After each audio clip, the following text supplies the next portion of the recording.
Okay, it's recording. Ken Allison, military veteran, serial entrepreneur, now running for politics. What are we going to do about Mike Madigan? Truthfully, I don't know if there's really much to be done with Mike Madigan. I think at the end of the day, it's more so about what's going on with the rest of the General Assembly. You've got a guy that's been in office for 49 years, right? Are we not going to hold any of the other legislators accountable for what's happened over the last 49 years? I mean, like, how does a guy get there? I mean, do we not have whistleblowers anymore? I mean, if you want my straight answer, I'm going to ignore the dude, or I'm going to see what I can do to inundate him with legal issues. This way we can find out really what's going on. What do you, yeah. So, I mean, you have this unique perspective because you've got this long military career where accountability is everything, especially personal accountability. You got to It's the only thing. It's the only thing. And then you're an entrepreneur. How many companies have you started? At least two, right? Right now I have 4 businesses that are actually active and moving. I have a small business that we've been wanting to get off the ground. I actually started the federal EIN and registered with Secretary of State on the 1st or 10th of January. So I'm like, this is going to be the next best thing. And then COVID happened. So then that had to be tabled. And so now we're just trying to fight for survival and making sure that I can continue to pay my people. But you've got, again, you just said it. You have to pay your people. Yeah. How do we absolutely. how do we get more accountability into the political office? Because I mean, your whole life has been you learning and building accountability and earning that trust every day. But yet we had these people in Springfield that seem to be able to do whatever they want, and the state just keeps getting worse, and yet they just continue to get paid. I think I mean it's truthfully, when we start talking accountability, it boils down to voter accountability, right? We're not being engaged. We're not taking the time to vet these people to make sure that the people that we're putting into office are actually good people. You know, anybody, I mean, if you take the guy that I'm running against, his name's Keith Summer. He's been in office for 21 years. He's never sponsored a single piece of legislation in 21 years. And I'm not saying that we need more laws. I'm not. I'm just wondering what's happened to however much money he's been paid over the last 20 years. I mean, you figure he's getting paid $70,000 now. Let's just say that was $50,000 at the beginning. Let's just call it $60,000 average over the course of a 20-year career. You know, what happened to that $1.2 million? What do we get for that? Where's our return on the investment? And the truth is, most of the reason why people run for office is because they have this self-fulfilling desire to be something bigger than what they really are, versus maybe just being something for the betterment of mankind. You as a soldier, you know, over time, maybe that's not why you decided to join, but if you're lucky, you'll figure that out, because, you know, serving the needs of others is vastly more important than serving yourself. And think about it. I mean, why would somebody continue to run for an election every 2 years? That's 10 elections, right? Like, why? I mean, that's narcissism at the most highest level. And so, and we, you know, all we do is just gobble up information. Oh, I found this on Facebook. I found this on Twitter. I see this on TV. I see this, listen to this on the radio. This must be true. And the reality is that there is absolutely zero transparency. There's just none. They don't care. Why would they? When they start to care and that they start to be transparent, people would be thrown out of office left and right, because people would be utterly disgusted. And truthfully, you know, when people ask me what my format is, my format comes down to just a few things: trust and transparency, right? I mean, that's the 2 foundational blocks to being able to lead, right? And you do that through service, as being a public servant, not being a politician. I've had a couple people already call me politician. I'm just like, hey, look, don't. That's not how this works. I'm not one of them. Right. Yeah. Right. So what do you want to do to, I guess, to build more public trust? I mean, your platform, it seems like I mean, the big thing, what you said, term limits, budgetary constraints, and then and those are and let's talk about that, right? Because when it comes down to politics, that's the first thing that we're going to measure each other on. Like, okay, I'm going to make sure that you believe what I believe. Well, why do we even need to do that, though, right? Isn't the idea? So, right? It seems crazy because you and I meet, right? We've never met each other. This is the first time that we've ever been any kind of on camera of any kind right now. Sure. You know, approximately 7 minutes of my entire lifetime, right? So you have no idea what's gotten me prior to the 48 years plus all the days and all the hours and minutes prior to just now, you have no idea where I'm coming from. And so if you and I just automatically jump into term limits, budgetary, fiscal responsibility, getting a little bit bigger, pro-life, pro-choice, immigration reform, defense or deficit spending. We can get into those bigger things, but if you have no idea who I am, you're never going to know, you're going to know how I'm going to vote for something like that, like, hey, are you pro-life, pro-choice? Yeah, I'm pro-life because I've seen the worst of humanity. Next question, right? Yeah. So we can talk about that, but what is that leader? What's that person? What's that legislator going to do the next time we have a COVID? Like, this is unprecedented right now. This is out of control, and the world is on fire. And now, like, even watching the major news networks yesterday, it's all about Kamala Harris. Like, wait a second, aren't people dying in droves because of COVID? Aren't people fighting and burning down cities? And we're worried about whether or not some guy decides to pick some black woman because that's what he was told to do. I mean, this is ridiculous. So you're going to hear this a lot, in your young military career. It's about making sure you understand the basics. You as a lawyer, whether if you're going to be a trial lawyer or something like that, not necessarily in guard, but probably in the civilian world, you might. Yeah, what are you going to do? Actually, I will be a prosecutor starting a week from Monday. So I'm a prosecutor. Public? And then Okay. Yeah. For the public? I'll be in a county in Northwest Chicago. Fantastic. So, and the things that you're going to be focused on primarily as a brand new prosecutor is probably the mechanics of what it is to be a lawyer. Like, when do I need to send this document in? Where do I park? Like, that's what you're working on your first day of being a lawyer. That's a big thing, because when I went for my interview, I got a ticket. So I'm ready. Of course. That's actually huge on my agenda. Yeah, of course. Yeah, absolutely. That's the number one thing I'm going to fight as soon as I become the prosecutor or defender or whichever. Either way, I'm going to fight it legally. Well, no, it was a city ticket, actually. So the way that's what they told me. They go, you can't do anything about it. It's a city ticket. Yeah, no, they go, and it doubles. It doubles every 30 days. So we hope you paid it, because otherwise it's going to be very expensive. So going back. So, so, okay. Awful. So COVID hit.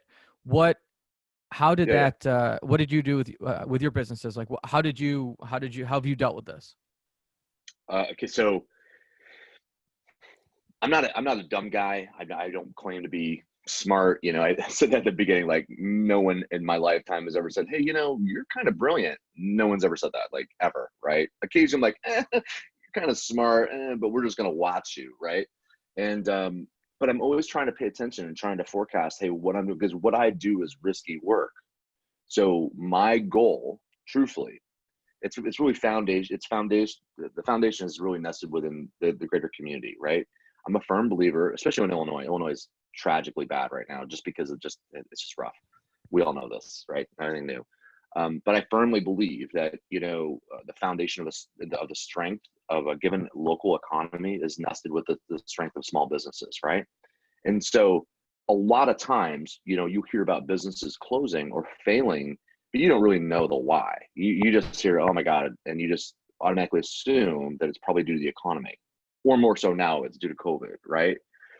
It never factors into the equation that, maybe that business owner just didn't have the business acumen to really know how to run a business. A lot of businesses fail like that. They're real good at building a wall. They can, fix a car, but they have no idea how to handle anything else. And so they get jammed up, right? Cash flow gets interrupted, and they don't know how to manage it. So that's what I do.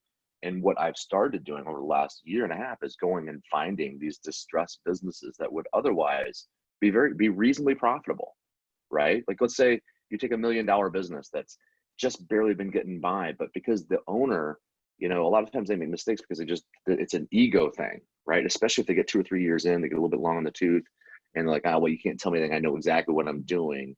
But the reality is they just don't. They might have like a $5,000 a month gambling problem, or they got a prostitution problem, or they're just any number of little weird things that people will waste their money on.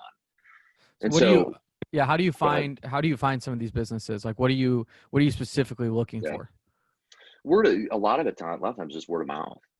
People just come to me like, hey, what do you think about this? Would you like to do a study? Because I try to keep myself in and around those circles where people are talking about entrepreneurship. They're talking about innovation. They're talking about, hey, how do we take this economy here where it's at right now and flip it so it looks on the outside like it's a Nashville, like it's a place, like it's a Richmond, Virginia, like it's a place that's growing, that has prosperity, that people feel good going to. Like, have you ever heard of anybody going to Nashville and having a bad time lately? No. Lately, Awesome. Well, lately, yeah. I don't know anyone going anywhere. But yes, exactly. And Nashville's a blast. But I'm assuming you've been. No, I've actually not. I want to go, but Okay. I don't have time. I know, right? It is what Wait, it is. hold on. I'm not a guy that vacations. You know what I mean? Someone who has 4 businesses is 4, and you have what? 4? Is it 4 children? I have 4 businesses, and I have four children now, and they're all basically adults. I've got one daughter that's a registered dietitian. She works here locally at Kindred Hospital. She just actually moved back from Chicago. She's been out of college for about 4 years or so, 4 or 5 years, 4 years, something like that. And then Paige, she is a senior at the University of Iowa, getting a degree in finance. And then my next daughter, Madison, she's getting a degree in speech pathology, something like that. Also at the University of Iowa, she's going to be a junior here in about a month. My mom's a speech pathologist. Nice. That's cool. She really enjoys it. I think she enjoys, just so far what she's seen. But again, when you're talking about academia versus going out there into the slog and getting a real job and how much life can suck, she's going to have a whole big rude awakening. But we'll just go ahead and let her figure that out. Yeah. So then my son, he's about ready to go play football for Grandview University. Nice. At least unless they cancel the season. If they cancel the season, he's probably just quit and go to the Army or something. He's talking okay. So what's your take on should they play or not? This is my thought, right? It's a great question. And truthfully, I think, yes, they should. They absolutely should. And the reason why, it's not so much because of the kids, but there's 2 reasons, right? One, I think all of those athletes should be allowed to be able to go play. A lot of them, this is their shot. This is their, think of this. Think of a guy that might be from he might be from the south side of Chicago or in a bad place, right? He gets a full ride scholarship to go play football at the University of Iowa, and then they don't play. I mean, what's his incentive to go to school? What if he goes back to wherever he's from and gets shot? I mean, there's shootings in Chicago. You know this, right? Like, there's a real risk. Yes. And so there's the human aspect of it. I think we're going to see some human tragedy. We're going to see some lives lost, and it's not going to be because of COVID, because these kids can't get to play. I'm a firm believer in that. And then the other piece is the economic downturn that every single one of those businesses in Iowa City or in wherever any major university is at. Well, especially Iowa City, right? Oh, Iowa yeah. City. I mean, that whole community is built around that football team.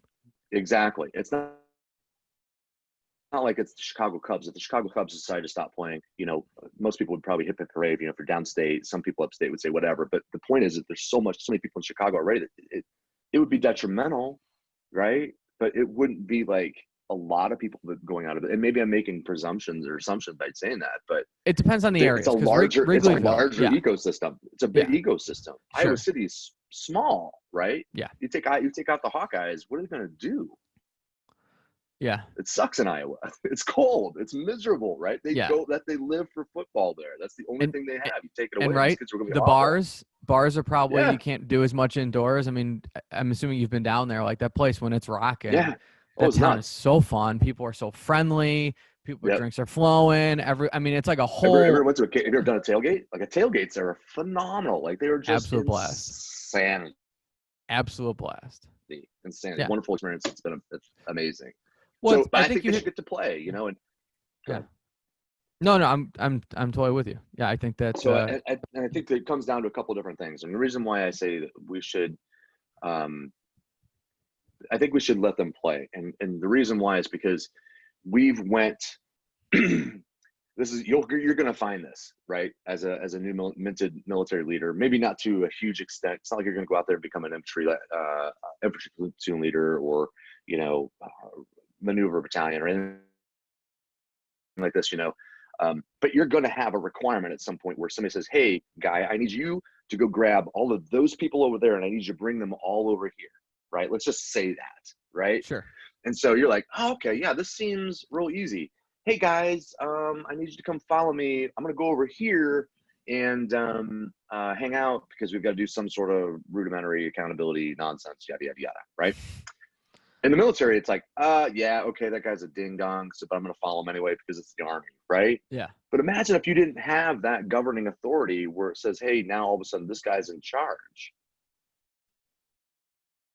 right? The biggest problem that we have with the state of Illinois is that there's only two voices that we're hearing right now. We don't hear J.B. Pritzker and Lori Lightfoot, and that's it. Yeah. And neither one of them have garnered enough trust downstate to where anyone feels comfortable with what they're saying. And so when you start to make these big decisions that are basically a full stop, whether it's, hey, we're going to cancel the NCAA football season, or everybody's going to mask, like you're going to have to allow for some time for that. Like you got to win people over. And when it comes down, in my opinion, and I'm incredibly mad, and all these people that are, you know, glowing over, you know, Dr. Fauci, and he's, you know, the man, you know, Times Man of the Year, all this nonsense. And I'm like, hey, look, bozo, you lied to the American people. And everybody's like, oh, I can't believe you said that. I'm like, are you kidding me? Back in March when this first started, the first thing he said is that masks are not required. And the reason why they said is because they didn't want to have a run on masks, you know, for the hospital systems. I get it. So say that. Yeah. Say that. Say, hey, we need all of the N95 masks, which don't prevent you from getting COVID anyway. We think it might be helpful to wear a mask. You want to know how simple this could have been to solve, and where everybody would be at right now? And everybody would probably be masking up. Like, yeah, okay, not a big deal. All they had to do is give like a cardboard cutout, right, that you could draw onto a piece of fabric with a pair of scissors and cut it out and put it on your face. Like, hey, don't run to the store to go buy masks. You don't really need that. We're not really sure the efficacy of these masks, but just to be safe, why don't you just grab a piece of cloth? Here's the diagram. It's an 18-inch piece of cloth. You fold it in half, you sew it, you cut it, you blah, blah, blah, or find something that's crafty and go make a mask. Like the Army did. You could have, they gave us bed sheets. They cut up bed sheets one day. We went to Chow and we came back and they said, here's your mask. And they had cut up 20-year-old bed sheets. Fantastic. Yeah. So our graduation was outdoors. Slept on. Yeah, for a little, probably decades. I mean, it smelled like I want to be nice about this, but RIP, but like my grandmother's house. It just kind of smelled a little bit like my grandmother's house, like something that had been around for a long time. And again, RIP to my grandma, but like, you know, she probably had sheets that had been around for a while. Now that they weren't washed, but they just had been around for a very long time. So you got this thing around your face. So our graduation was outdoors, and we were llama distancing away, and it literally looked like an ISIS hostage video, because we were standing there in formation with like these masks on, with like these bed sheets on. It was ridiculous. But it's like one of those things now countless times where the military's maybe look dumb. Yeah, you just have to laugh Army at can it. make you look dumb without realizing. Yeah, right. Absolutely. And so, but, you know, getting kind of back to the nesting of that, you know, it really comes down to transparency. Had they just been transparent and honest about it, like, now is not the time to be putting someone to virtue signal, which is just pervasive. You know, everybody now is all of a sudden, you know, the virtuosity god of whatever, and, you know, politeness, correctness, whatever. But gosh, you had better have on that mask, or you had better not wear that mask. If you do, you don't have a spine. There's just so much of that, and all of it just makes me want to just grab people by the shirt collar and say, hey, look, why don't you show some grace and give some kindness, right? Like, those two things coupled with trust and transparency would revolutionize, in my opinion, would revolutionize the entire country. You know, because we focus so much. Go ahead. No, you go ahead. No, do you think that people, young people in general, now more than ever should serve for at least, you know, 4 years? But do you think that like a mandatory service requirement? Yeah, kind of like Israel does. Do you think that would help with some of that? Yeah. I think here's the thing, like, kind of getting back into, you know, I said I'm pro-life, or I'm pro-choice, right? Yeah. And I have 3 daughters, right? So I'm not saying I'm pro-life because I want to take that choice away from them, not by any stretch. I've been around long enough that I've seen the worst of what we have to offer in terms of humankind, people, right? Like, I did 3 combat tours in Afghanistan, in 2003, and then again in 2004, and then again in 2015. When I went back in 2015, I was incredibly disappointed by the lack of progress. Like, how can we have progress? How can progressives talk about progress and change when we can't even go back to a country that we've been in for the last 19 years, and that's the best that we can build for the money that we've had? I mean, you're going to find this as an Army guy, right? There's going to be a lot of things that you're going to do or say you've done in order to be able to get some sort of a recognition and or a rating, right? It's called pandering at the most basic level. Like, hey, you're a judge advocate, right? And so your OER bullet might say, hey, I successfully prosecuted 96 cases. Is that good? Yeah. I mean, is that something that you could say, hey, do you know what I'm saying? Like, oh yeah, I prosecuted 96 cases and I said 96 people to jail. Yeah, like, I don't. Yeah, no. yeah. But so I don't want to send anyone. I wouldn't want to send anyone to jail because I don't want anyone to be doing that stuff. Yeah, for you, you're going to be dealing with you're going to deal with a whole lot of nonsense. It'll be fun. The best part of being in the military is just getting to know the people that you work with and being able to have some sort of commonality of like, oh yeah, this does blow. We're going to get through it. Does anyone want to go get anything to eat? Right. That's kind of like, a good way to look at it. But, and especially as you progress in the ranks and you'll be a JAG. So you're just treated different. The Army doesn't know how. We're like, everybody in the Army is just like, yeah, we're all morons and those are the smart guys. So we just stay away from them. Right. We had sharp training, last weekend. We had a double drill. So it was like Thursday through Sunday, and we did sharp training. And my boss, the brigade judge advocate, was like, I bet they're gonna be weirded out that the JAGs are here because there's 4 of us. There's 1 paralegal, and then myself and another first lieutenant who just got commissioned. And she'd been a paralegal for 8 years, so she still helps me with tons of stuff. She's fantastic. Yeah, right. And so we walk in, and the first thing the officer running the sharp training does is goes, "Oh, the lawyers are here." Like heads turn. It's like we're all in our OCPs. It's not like we walked in with books. And although of course like something came up and like I was like asking about the wording of something, and my boss afterwards like, you really had to do that, huh? Right. Like, well, but it's like it is. So we just finished. Colonel Roth? Is it Colonel Roth? Is that who your boss is? No, it's Captain Gary Deutschel. I don't know who that is. He's out of the. So I'm out of the 108th sustainment. Oh yeah. Okay, good. Yeah. Who's the boss? I just can't. That's the 108th is who I retired out of. So I just left the 108th back right in 2000. Colonel Osberg is the one. He was the commander when I left. I don't know if he still is or not. He still is, but he's leaving in September. Just found that out, and I'm not sure who's coming in. Yeah. It's gonna be some other lackey to take a ride on the neighborhood bicycle. Trust me. You can tell him I said that too, because I know how that works. I don't know if I might see Colonel Osberg before I go, but so our next drill is beginning September. So I want so get back to kind of what you talk about with trust and accountability. No, trust and transparency. Transparency. Yeah. So trust and transparency. So go ahead. Day one, you show up. You're elected. Day one, you show up to the house. What do you want to do? Immediately start asking questions. Like, what all have you been doing? Like, where have you been? The reason why I did this, right, is because when COVID started, you started to ask me really like, what did I do when all this happened, right? I started talking about how I was paying attention. I try to pay attention to what's going on. And so back in January, this conversation about COVID started to be a little bit more predominant, right? And I was like, yeah, I just had a gut feeling I needed to pay attention to that. I just felt like there's something's gonna be bad here. And so I started paying attention to it and started like, oh my God, this is coming on like a serious wave.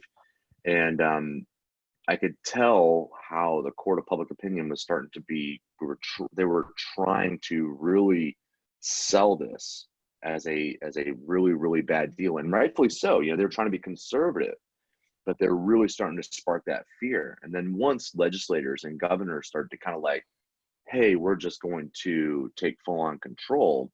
And, you know, Illinois, right? Illinois, the governor decided, hey, like it's around March, he said, I'm going to shut everything down. Yeah. And I'm not here to judge whether or not that was the right decision or not. I don't, me personally, I don't care. But you are the kind of person, you know, people should understand, like, when you say, hey, we're going to take 2 weeks and we're going to shut down and then we're going to reassess, nobody envisioned that this is going to be 7 or 8 months later. And then we're going to go from being restricted to being even more restricted. Like nobody saw that coming. Yeah. And so transparency comes in with like, hey guys, you know, this is what's happening. We're not sure exactly how we're going to fix this, but this is the steps we're going to take. This is what our best guess for how long we think this could possibly last. But truthfully, we really don't know. But we're going to try to find out together. And so, you know, the first thing that I'm going to do, honestly, is like, hey, like, just put people on fire and just like, what are you guys doing? Like, how come you guys have all this money and you guys are, you know, how come, you know, the city of East Peoria was out of the pie relative to COVID relief, was given $1 million of money to spend to like help to make shortfall, you know, adjustments. And how come the state decided to make it more restrictive for local jurisdictions to spend that money? And so why is it out of that $1 million that, you know, East Peoria can only spend 50? Like, What is it? What is about the? Who did that? Sorry, go ahead. I have no idea.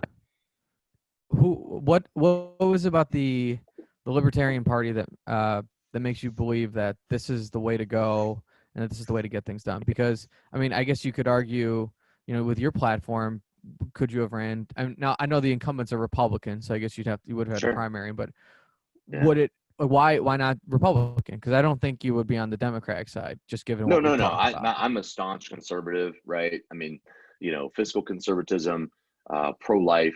I get pro-choice. I understand it. You know, I know Roe v. Wade is the law of the land. And I think we just need to, the question then becomes like, hey, how do abortions get funded? And I know that's kind of a part of the answer, but maybe let's dive in prior to the whole thing, because it does take 9 months to make a baby. So let's maybe talk about that. And there's a bigger platform that I would love to discuss at some point, and it really ties into essentially motherhood and the value of the mother in our world, and how much that has an impact on whether or not you or I succeed in life. You know, our access to that motherly figure, I think, is, and especially since we put so much trust in, or should we put so much pressure on mothers to do everything, you know, that we need to find better resources for them. And so one of my taglines will always be, hey, if it's not good for soccer moms or single moms, then I don't even want to talk about it. And that I don't. That's straight dope, dude. I'm gonna tell you right now, and the reason why is because think about it. Think about every problem child that you've ever encountered. Think about, you know, you grew up. I don't know where you grew up at, but let's say Crystal Lake, Illinois, so northwest suburbs of Chicago. Yeah. So decent area, right? So yeah. I'm assuming in your academic lifetime, you had some kids that you could probably, if you're being the adult self inside your 11-year-old body, saying, you know what, that kid doesn't have a fair shake. Yeah. He has all of the good things inside of him from a character, right? But there's not a world around him that's there to support him. I mean, why do you think so many murders happen in Chicago, right? It's because it's lack of fathers, right? And we put so much emphasis on mothers, and these mothers don't know what to do because they're living in food deserts. They can't take care of their flock, you know? So it kind of goes into that, right? No, yeah, you're totally right. I mean, I don't know how, you know, looking back, you've got a little bit more of a perspective than me just because it's been more time, but I look back on a couple kids I went to elementary school that honestly we kind of made fun of them because we're like, oh, they wear the same clothes all the time, and like, oh, they kind of smell funny. Yeah. We just didn't know any better. We were being kids, but now I look back on it and I'm like, they were probably poor, and they probably had some major issues at home. And now that I see them as adults, they look pretty screwed up. Right. And it's unfortunate. I do think there's plenty of time to turn that around. Again, Right. another interesting thing about Facebook is sometimes you'll connect with people that you like went to grade school with or something like that, and then some of them it's Mhm. like, oh, it's interesting to see how their lives have kind of progressed. And so when you can Right. take that 30,000-foot view and say like, oh, like I remember when they were younger, and I remember like what was going on, and now you can kind of see like, oh, that's interesting Yeah. how that but I think you're right. Like there's major fundamental issues with the family. Mhm. For me, one of the things that bothers about the lockdowns. So I've been back. So I graduated JAG school or Judge Advocate school, I should say. I'm not a JAG. I'm a Judge Advocate. Yeah. Yeah. So Yeah. Yeah. Yeah. I got you. now Yeah. now that I have to get the acronyms right as an officer, I Right. graduated Right. 2nd of July, Mhm. and so I've been back for about a month and a half. The church thing kills me. And it bothers me on such a Mhm. fundamental level because I think that in general society. So I was raised Episcopalian. It was a very wonderful Mhm. church. We had a youth group, Sunday school, and I didn't go every week. I went as essentially like it'd be one of those things where like if I was a they call them acolytes, and so I'd be like hold the torch or Yeah. I forgot Yeah. what the Catholic Church calls them, but so I Yeah. did Yeah. that. So that was like it was like a 3 or 4 week rotation. So I definitely went then, and I'd probably go like every other week. My Yeah. mom's in the choir. She's a Sure. really great singer, so I'd want to hear her. And my brother and I would go. So I mean, again, like maybe we'll say 2 or 3 times a month. I didn't go all the time, and summers were a little more Mhm. relaxed because the choir wasn't in. But that community really was something special. And to this day, Sure. so my brother and I lives in Fort Collins, Colorado. Our priest from our church retired, and he ended up in Fort Collins. So every time I go out there, we spend time with him. We go Right. hiking. Like it's this really deep. It's a great relationship. And I think some of those fundamental values, I don't even think it matters what religion you are, but as long as they're teaching some of these fundamental values about like Mhm. respecting one another, Mhm. don't steal, don't commit murder, just that Right. kind of Right. like that community aspect. But when you don't have that, I think that that's when a lot of these things go by the wayside, and that's when you're going to have major issues. And to me, it's unbelievable that you can have a liquor store open. I mean, alcohol, I enjoy it at times. Yeah. Yeah. It's a poison. Like it's literally a poison. You Yeah. It's can not good like for you you. like No. it's not good for you, no. And if you drink all the time, your life is going to go to hell. That's just Yeah. how it goes. Yeah. But getting back to how is that essential? How is something that literally Yeah. physically and mentally harms you and can ruin your Yeah. life Yeah. essential, but something that can actually bring potentially some good in your life, a lot Yep. of good in your life, and can help your family develop, not essential. Like Yep. and to your point, transparency. Who's making that decision? I have no idea. Do you? Yeah. I literally don't know. Who I are these feel people like in a room? so many things to comment on that. So first off, getting back to you talking about, hey, kids that you went to school with that were grimy or had clothes or whatever, blah blah blah blah blah blah. Uh, I was exactly that kid, 1,000%. I moved all over the state of Illinois. I never really stayed in any one place any length of time. I didn't start learning how to take a shower until I was in the 8th grade. I never went to the dentist until I joined the military. In fact, truthfully, the first time and I tell people this, and they find it very difficult to believe, but I look at when I joined the military, literally on my 18th birthday, my birthday present to myself was a bed. Because prior to that, for the 18 years prior to that, like, this is not a joke. Like people will tell you that knew me like way back, like, yeah, no, he didn't really have all that stuff. Like he didn't have that.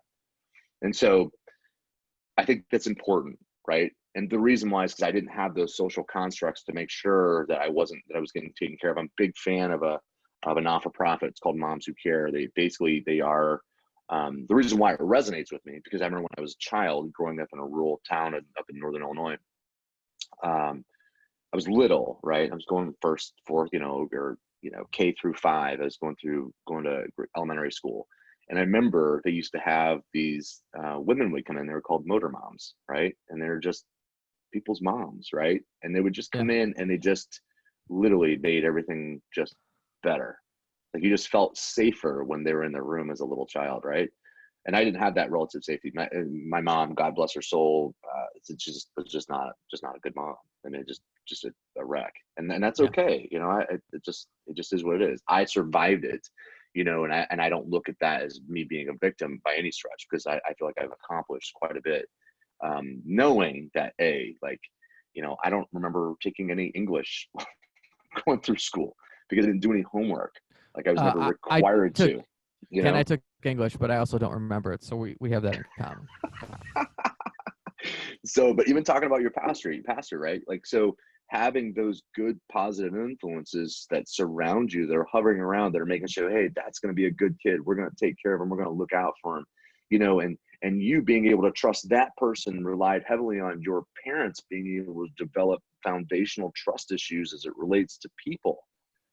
I've lived, growing up, to me, I mean, it wasn't easy. I mean, there's a lot of challenges, so not only did I not really know how to trust the people I lived with, had no idea how to trust anyone outside of me. You know what I mean? Because if we're going to get candid, do you want to be raw about this? So I was 5, was nearly abducted, right? And when I say nearly, there was an abduction attempt on myself, my brother, and my little kindergarten girlfriend named Sarah Teal, right? My brother's 8. I'm 5, she's 5. 2 guys, I think 3 guys, I don't know. 2 guys pulled up. We're literally walking off of the school grounds. I literally live 2 blocks away from school at this point, right? And 2 guys say, hey, do you guys want to lift? Me, I'm 5. It's cold. I want to ride, right? My brother was like, yeah, no, thank you.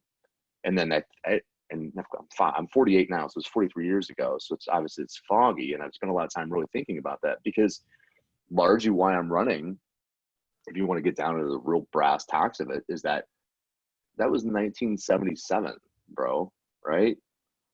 We call it human trafficking now because somehow that makes it more palatable. Like that makes it somehow more sanitized. Like, hey, let's put a scientific name on it. So this way, then, it doesn't feel as bad.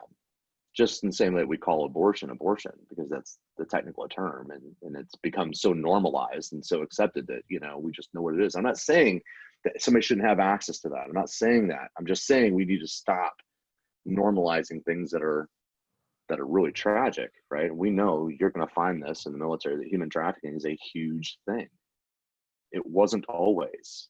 When I first joined in 1990, going to strip bars, using prostitutes, that was still very much accepted. I didn't do it. It wasn't my thing. You know what I mean? I mean, not that I've never not been to a strip club, because I have, but the reality is this, is that, the other stuff is just like, I just didn't feel right about that. Sure. I didn't feel right about that because, like so many of our youth that go their entire lives without saying anything, I too was sexually assaulted as a 6-year-old.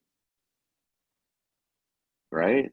So I get what people talk about when they talk about Me Too. I get why people are angry about,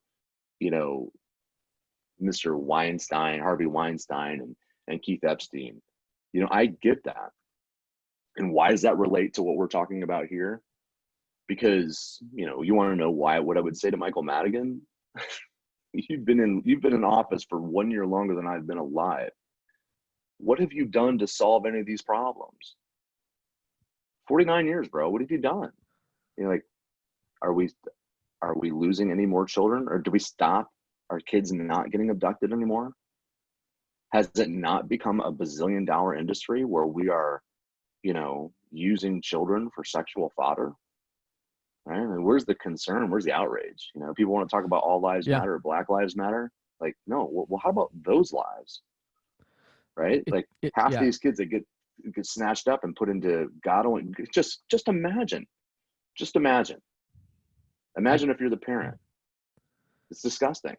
I mean, and here's how the world is so crazy. And sometimes, and I know that when you start to add all the building blocks, and maybe when you get to 48, you're going to have that same revelation, like, wow, my life really just got kind of put together, and it gives you a reinforcement of how you feel about your faith, right?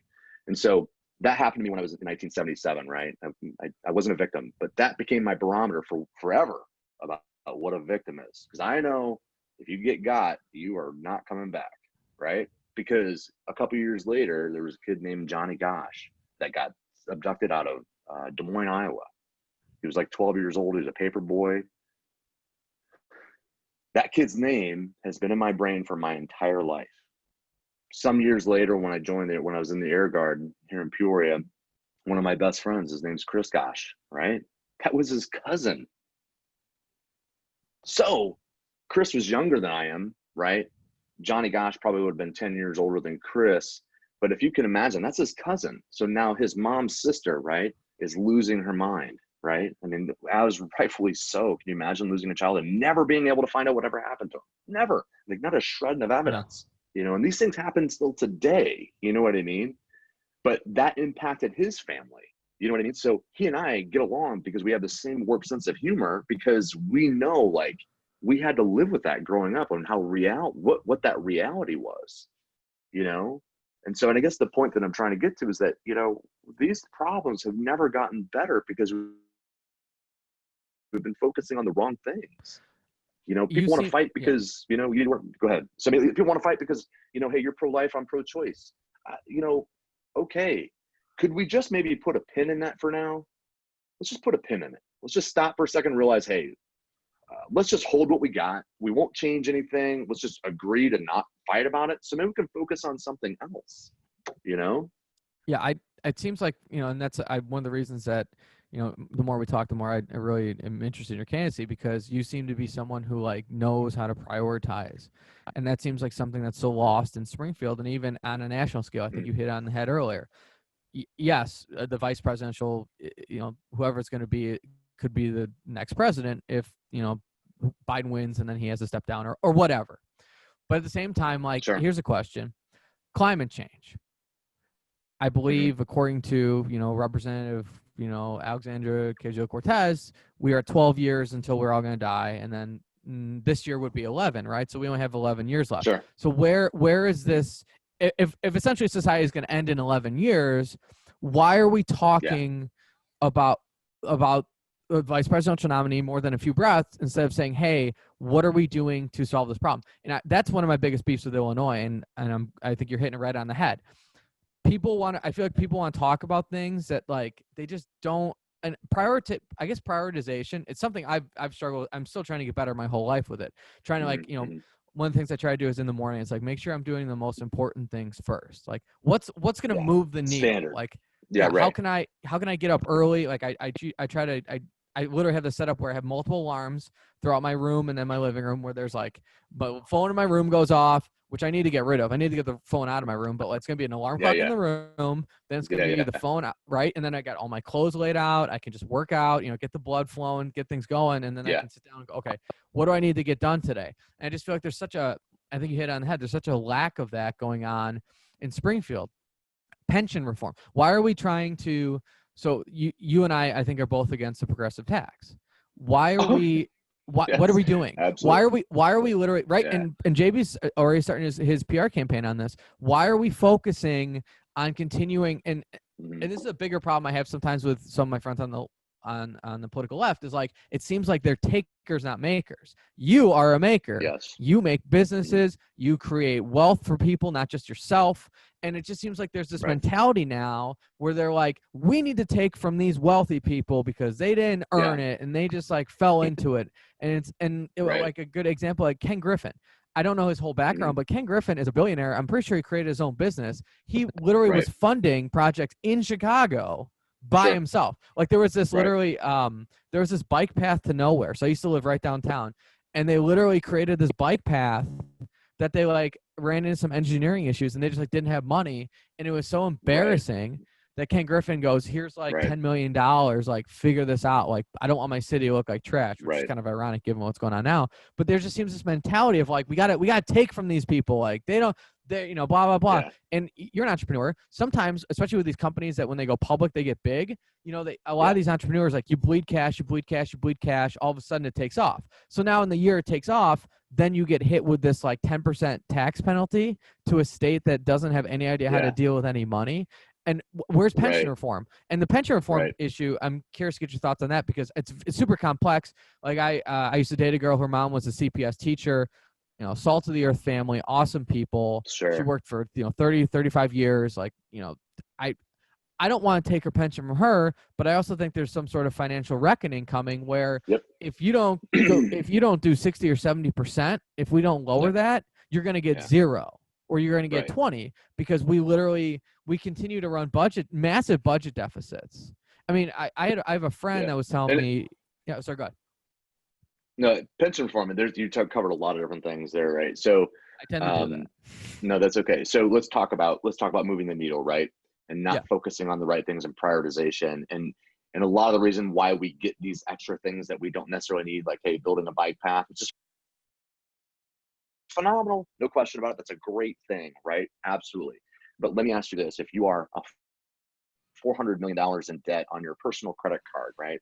Are you going to go out and build a pool in the backyard when you can't afford it, when you don't have the cash flow? No. And the state should adopt that same no one would give me the credit. They wouldn't give me the credit anyways. But let's say it was mandatory for somebody to give you the credit. It would not be in good optics for you to build a pool, right? It's just judicious, conservative spending and being mindful of that. And so I think lawmakers, what they do is that they realize they can't move the needle. And the reason why they can't move the needle is because they don't know how to necessarily be a bulldog. If you want to solve pension reform in the state of Illinois, I'm just going to put it out there that it's not that difficult. It really isn't. It just requires people to have a common sense discussion and reasonableness and just say, hey, look, you know what? If the DOD, if the Department of Defense can move from what's referred to as a defined benefit plan to a defined contribution plan, it's the difference between a pension and an IRA for all practical purposes. If the DOD can do it, do you mean to tell me the state of Illinois can't? Like, how is that the reason?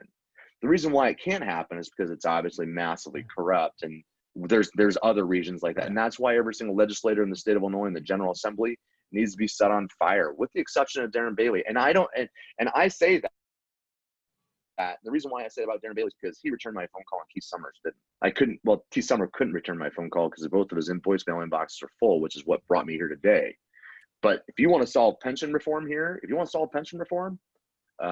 real easy. Just say, hey, look, if you're getting a pension, you're keeping your pension. If you'd like to opt out of the pension, here you go. This is what we're going to give you. We're going to give you basically like the military did it several times. Hey, it's basically like a reduction in force, but like, we're going to cash you out of your defined benefit program. We're going to give you some fractional dollar amount, and people will snatch it. They will take it. Yeah. They will take it because, one, people don't understand personal finance. If you want to know what the first piece of legislative thing that I would first piece of legislative effort that I would instigate was make mandatory financial education for people. I would make that mandatory. If we're going to cut away history, classes because we're not comfortable talking about Columbus anymore, or we're not comfortable about talking about, slavery and that sort of thing. Okay, well, let's put in some basic financial education and let's start that early. I don't know, 3rd grade, about the age where somebody could actually have a lemonade stand. Sure. Let's do that. Let's start talking about entrepreneurship early and give them that financial education. So this way somebody knows when they get out of college, they know how to buy a car. Let's start there, right? But at the same time, if you want to fix the pension issue in Illinois, you just have to convert it. Say, hey, we're going to go to a defined contribution plan versus a defined benefit plan. Anybody that's within 5 years of retirement or within 10 years of retirement, you need to opt in or opt out or whatever. But how do we get the vote? But it's got to happen. And that's the question, right? How do you get the votes? Here's how I'll tell you exactly how to get the votes. And it's exactly the way I plan on getting them. Is that, unlike most of these legislators that are in the General Assembly, they're from that district, or they're a transplant. They came from somewhere elsesville, and then they're now in that district. They might have been from Montana, but somehow found themselves inside Illinois and said, "Oh, I'm going to be a narcissist. I'm going to run for office. I'm not self-important enough, so I'm going to make myself more important to other people by running for office." I mean, let's be honest, right? Yeah. That's why people do it. None of those people down there, probably very few, but I'm a skeptic, and I'm certainly not going to trust a single one of them. But as far as I'm concerned, they're all just garbage people. Well, how do you let this happen? So, but yeah, exactly. Well, I mean, you just have to get down to the brass tacks of it and realize, hey, okay. And I would even concede if we fight and say, hey, we can't get any kind of pension reform, and they tell me no, then I'm like, okay, well then maybe we need to deregulate, guys. Yeah, I'd be curious. Yeah, what are your thoughts on all the little option. Yeah, right. How do you like for Mhm. you? I can only imagine like how many different little rules and fees and like certain things you've had to pay to like open your Mhm. businesses over the years. I mean, Mhm. it's Mhm. insane. It truthfully, you know, when it comes to like getting a business open, you know, it's not terribly expensive to get it open in the state of Illinois. The problem is That's good. this, is that it's a no-win situation. It's literally a long-term strategically, I would never advise anybody to start a business in the state of Illinois. I mean, I couldn't do it in good conscience. You know, I'm doing it because I'm from here, you know, and I believe that I can be conservative about the profits that I make, and I can make good investments in other businesses that will be outside of this area, to much like a mutual fund. You know, I started talking about like what I do. I buy gobble. I like to buy distressed businesses. I Yeah. provide the management and the accounting and the marketing and the business development, the public relations. I provide Okay. all that soft stuff that Yeah. most businesses have to pay for, you know, and basically think of it as a shared service. Like think of my CPA firm being right in the hub, and I've got all these spindles of businesses out, right? And Okay. before you know it, by the time I'm 70, my goal is to own 100 businesses, right? So I've just purchased my own mutual fund, where I am Yeah. the fund manager and I'm the guy managing all the dollars. And you know, and if I, as a business owner, can own, my goal is to take $1,000 a month from each one of those businesses. That's $12,000 per year per business. That's nothing. That's fantastic for owner. That means all of the other margin can be back into reinvestment. It can reinvest in the Yeah. business and reinvest in the local charities, into the business, into the charities, into the people. That's where all the money goes. And I'm going to take like $12,000 a year. It's But not is my that fault that I own 100 businesses. You know what I mean? are you doing it? Are you doing it as like a piece of like the actual business, like equity, or is it more of a like a shared income or like arrangement? Here's how it works out, is that all of the businesses I own personally, I own all of them 100% owned by me, right? And my goal is to own more small businesses of basically $1 million in revenue or less, because Okay. that revenue you can protect, right? Like if a Yeah. business is already making $1 million in revenue, it takes a long time to get to that number. You want $100,000 for that business? Is it worth it? Yeah. If I can afford it, I'll buy it, because then I know that I can take the bottom half of the income statement. I can trim it down without really having to cut payroll. I can Yeah. trim it down. And then I've just created extra margin. So now the income that guy was earning, or that gal was earning, is now going to be my income plus, you know, 3 or 4 points. It's a no brainer. It really makes sense. You know what I Where mean? did So I just where need to did go you and get come up more of with them. this? Where did you come up with this idea? I don't know. Like, you know, when it's just kind of an evolution, you know, when you I like being the CPA and I like being an accountant, but it's not the end all be all to me. You know, I like being able to lead teams. I have a phenomenal staff of people that work for the various businesses. And to me, it's all about culture. And you know, they got me a mini fridge for my birthday this year. They got me a mini fridge for my birthday this year. It's like fire engine red, and they put racing stripes on it. Like that's my birthday present from my employees. That's awesome. Had me in tears. I was so Yeah. gracious for it, because it's just a beautiful gesture. Like who does that for their boss? But they know that I'm out there every single day, going out there and fighting for them, and they know that I'm not gonna fail, even though this is the the most complex business environment for anybody to work in. It's nearly impossible to be successful. But we're holding our own, but you know we're losing troops. You know what I mean? Do you mean it's because of the industry or industries you're in, or because of right now what's going on with COVID, specifically in the state of Illinois, So like the or business I both? own, I own a body shop. Outside of my consulting practice, I own a body shop, and I own 2 bar restaurants, right? So bar restaurants, that's an easy, you know, we know they shut us down, Yeah. we're closed for Yeah. 100 days. It just is what it is. It's like, that's Yeah. what the, you know, PPP money was for, to be able to help bolster, be able to keep people on payroll, which didn't really work, because that was a temporary fix for what they said was going to be a temporary problem. Now that temporary Sure. problem is exhausted, been extended past the initial 3 months, you know, so it's a Yeah. bad deal. But now they've lightened it up. And so the problem is that through just divisiveness, because of the lack of transparency, the lack of trust through service, is the fact that now you've got 50% of the people that say, hey, yeah, I feel comfortable going to a bar, but I'm going to wear a mask.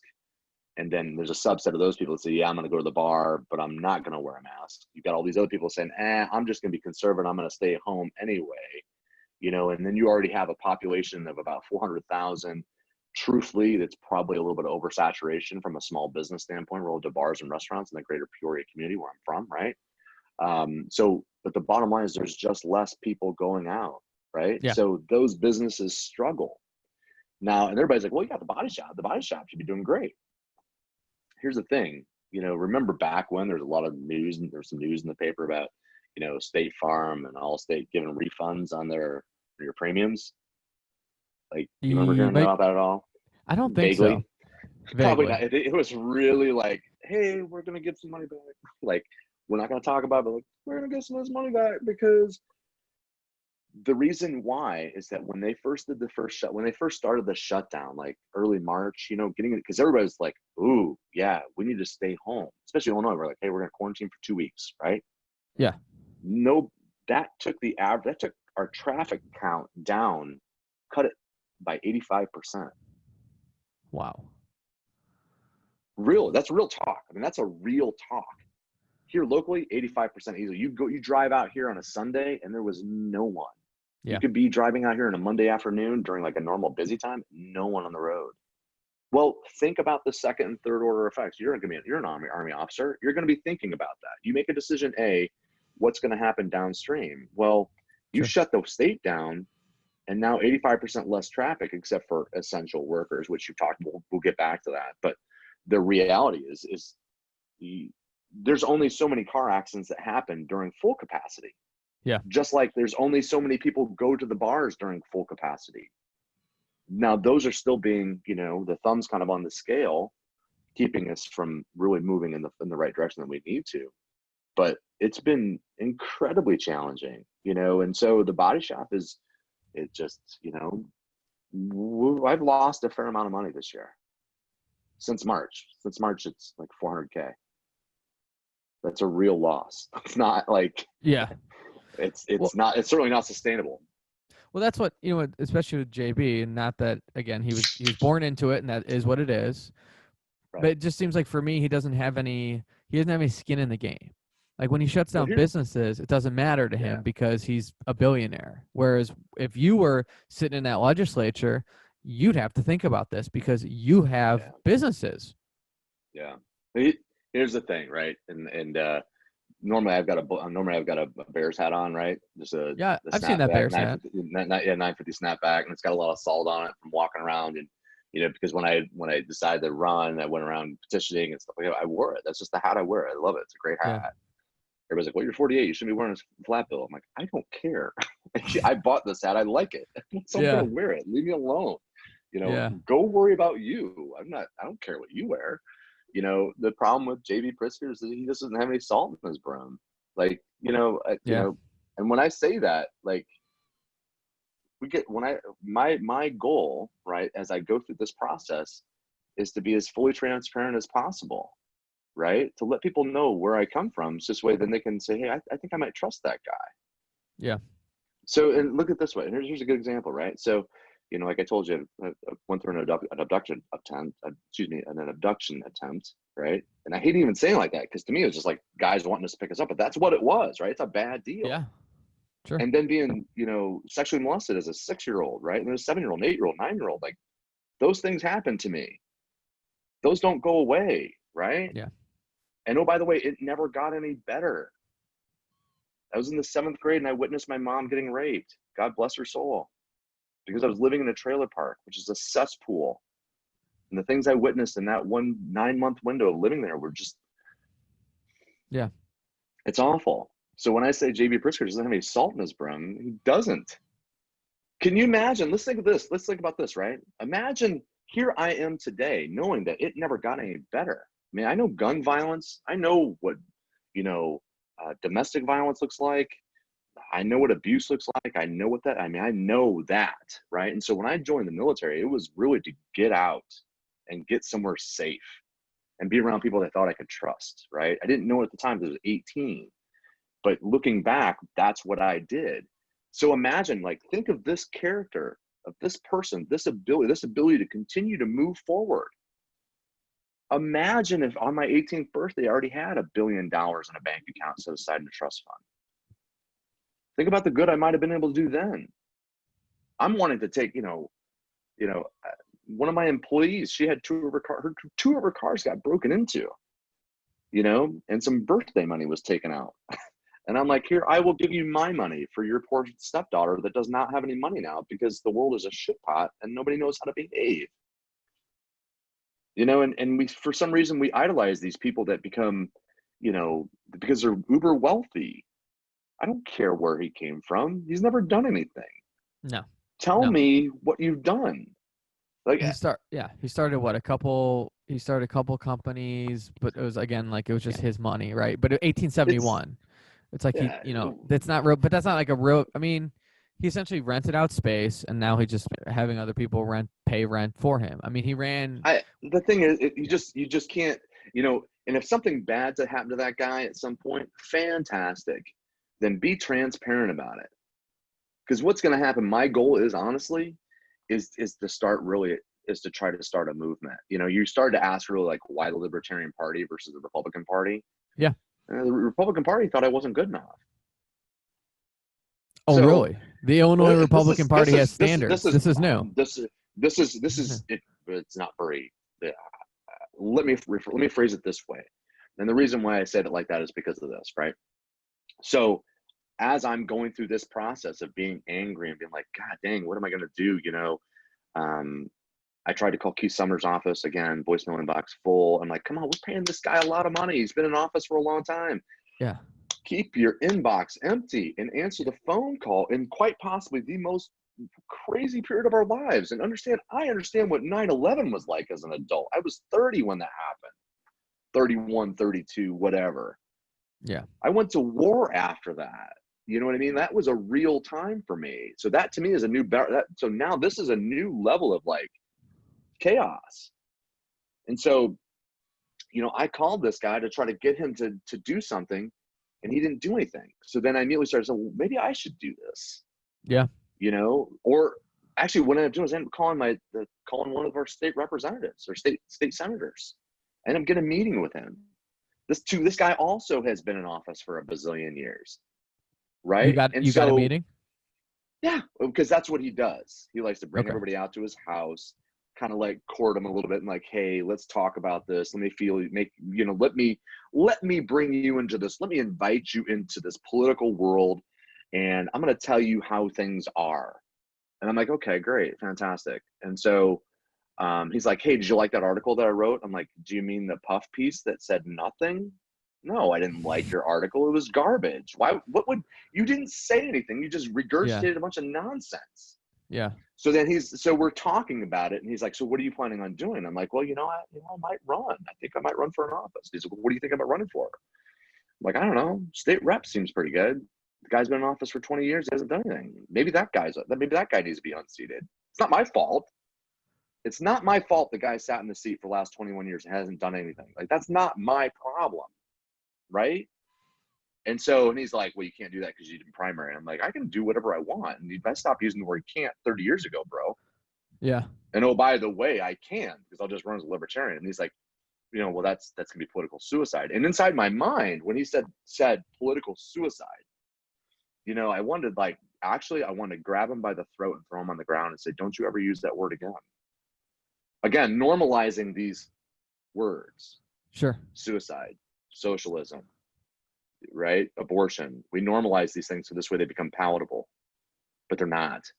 And I'm like, hey, I lost my best friend 3 months after I joined the military to suicide. Like, so I get it. I've known countless other military people. We have a massive epidemic of suicides because, one, the VA has no idea how to handle this, right? So don't you dare, old man, living on your ranch, trying to be this bougie guy that's clearly way past his prime. And I don't care if I say that. I'm not like, that guy doesn't scare me an ounce at all. So don't tell me I can't, and don't tell me that it's political suicide. And oh, by the way, you might want to tell your guy that I'm coming after him, because there's not going to be a message that he's going to have. I'm going to lead with trust and transparency through service. He's going to tell you the same thing he's been telling you for the last 21 years and never doing anything. And he's going to be backed by a party that's completely failed the conservative voice in the entire state of Illinois. That's the only way over the last 49 years that we've been able to. We have zero balance. I don't have any problem with the Democrats. I don't have any problem with the liberal agenda. I don't have any problem with the progressives. What I do have a problem with is when they're starting to elect people that are anywhere from 25 to 30 years old. Nothing against that generation, but just understand these are big problems, and they require balance and measure and conservatism, and just say, let's find the solution. Let's agree together to find the solution. And don't label me as a bad person because I'm a conservative, and I'm not going to label you as a bad person because you're a progressive, because I think we can come back. We're labeling ourselves based on this far 3% on the left and the far 3% on the right, and somehow all of us, because the one thing I like to tell people is that, hey, I don't care if you live in Chicago, you're from Illinois, bro. Like, let's be real. If I pluck you out of your state of Illinois in the central Midwest, and I put you into NYC, DC, LA, or Miami, you're gonna be the most conservative person there. You're just gonna. And oh, by the way, you're probably gonna be ostracized, because you're gonna be like, oh my God, I'm embarrassed for you because you're from Illinois. Because now you got to carry the legacy of all the stink and nasty corruption. When you go to your military schools, which you're going to go to several of them, right? You're going to have after Bullock and stuff like that, and after JAG school, and because you've already been through that. The next thing's going to be for your captain's career course and an ILE.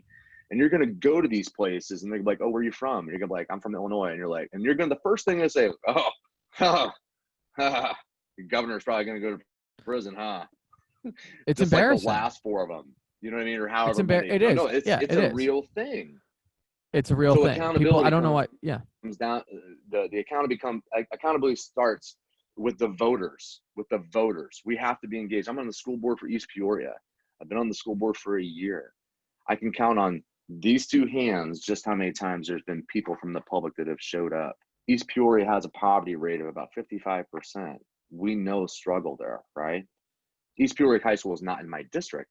I just happen to be living in this little fringe little area that's just like, I'm on the far upper northeast of or northwest of my district. Literally, like, I could cross the street and probably be in somebody else's district. But the bottom line is, it comes down to engagement, transparent.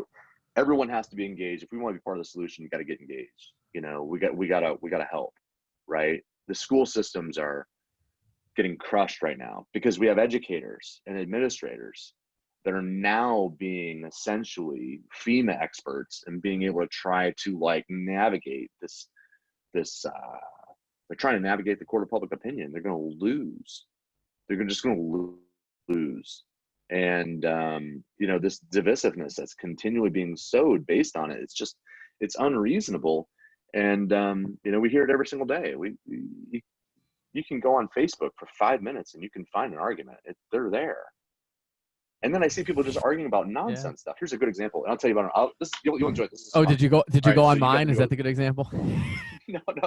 So you went on. Take a look at your Facebook. I found 3 good examples. So you have the OCPs, right? Oh yeah. The OCP uniform, right? Yeah. Okay. So where your top button is, there's like a gap where people can put a pen now. Is that right? Do you know about this? No, actually I don't. I'm just nodding my head like I do, but no, I don't actually. I use the pen on the left. Anyway, find some older guys. Yeah. Okay. Okay. Well, anyway, so you know how there's 2 pieces of fabric that hide your buttons, right? Yes. You understand, like on the front of your shirt, there's buttons, right? Or maybe it's a zipper. Yeah. I don't know. Anyway, the old BDUs used to have them. Yeah. So the old BDUs used to have almost like a little. It wasn't by design. It would just happen to be like, oh, hey, here's some utility. I'm going to put a pen here, and it's hidden behind lapel. Sure. You never see it. You always have a pen, always, right? You never always sitting on your chest. It's always just right there, right? And so a friend of mine posted it. He's an old head like me. He's an old Iron Major. The guy's about ready to retire at some point, right? He's got about 3 years junior to me, but I met him doing OCS. I used to be an OCS cadre member. So I used to teach leadership, right? For 6 years, I did Springfield, at Springfield, right? Yes, okay. I did it for 6 years because I was good at it and they liked me being there, right? And so he's like, yeah, fantastic. I got the pen slot back. Woo, thumbs up. Some bozo gets on the web and decides to say, yeah, that really works until you got to put on a plate carrier. And I'm like, hey, look, guy, relax. First off, Are you going to bang up LeBron James saying that when he walks into the arena and say, hey, you're not going to be able to dunk a basketball very well wearing those Gucci loafers? It's that same context. Yeah. Like, if I'm going into combat and I've got to have a plate carrier on, I'm probably going to give two shits about whether or not I got a pen on me. Like, I Yeah. might have a Sharpie, but I'm probably not going to have a pen. If I do, I'm going to take some notes. Hey, hang on, everybody. I gotta take some notes. You're like, Yeah. you're not It's just doing so that in a firefight. It's just so asinine that like anyone would It's even people think of that, right? People just want to fight. They want to be right. They want to be correct. They want to have the moral authority. They want a virtue signal, and they just want to be better than everyone else. Like, What hey, do you my opinion's more smart. My opinion's more. Go ahead. What are you virtue signaling when you're like, hey, try putting that pen on when you're using your plate care? Like, what is that signaling? Like, why? Like, who cares? To me, it's yeah. To me, it's the desire to be right. It's the desire to be like, oh yeah, that's great and all, but you haven't really thought about this, so I'm smarter than you are, and so, and again, it comes down to one, let's not take a, and that's why that's the hard part, is that we attack people for fractional moments of their life. If you take a movie of Star Wars, right? Take a Star Wars movie, and you get all you see is Luke, C-3PO, and R2-D2 riding around in a land speeder, and that's all you get. You don't get anything else. You just get that one little screen with like, and that's it. Yeah. And then you get people arguing about that. The person that's talking about that has the content or the context behind why that is. The person arguing has no idea.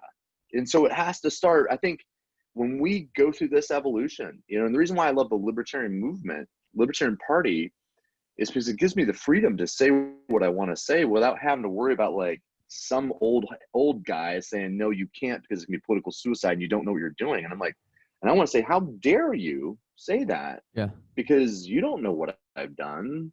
Do you not want, I mean, you've been in a uniform, so you did land navigation, right? That's a miserable time. It's awful. You're hot, you're sweaty, you're getting bit up by bugs, probably. You're wearing bug spray like it's Drakkar Noir, right? And it's just miserable. Your feet hurt, your feet are sloughing off. It's awful.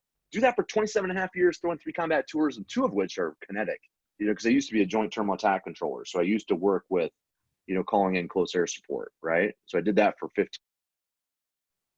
years. That's my first 15 years of military service, right? My first 2 deployments, I deployed 37 Special Forces Group out of Fort Bragg, right? I lost good friends. The first person that we lost in the state of Illinois was Jake Frazier. He was one of my good friends. He was 25-year-old man, just young.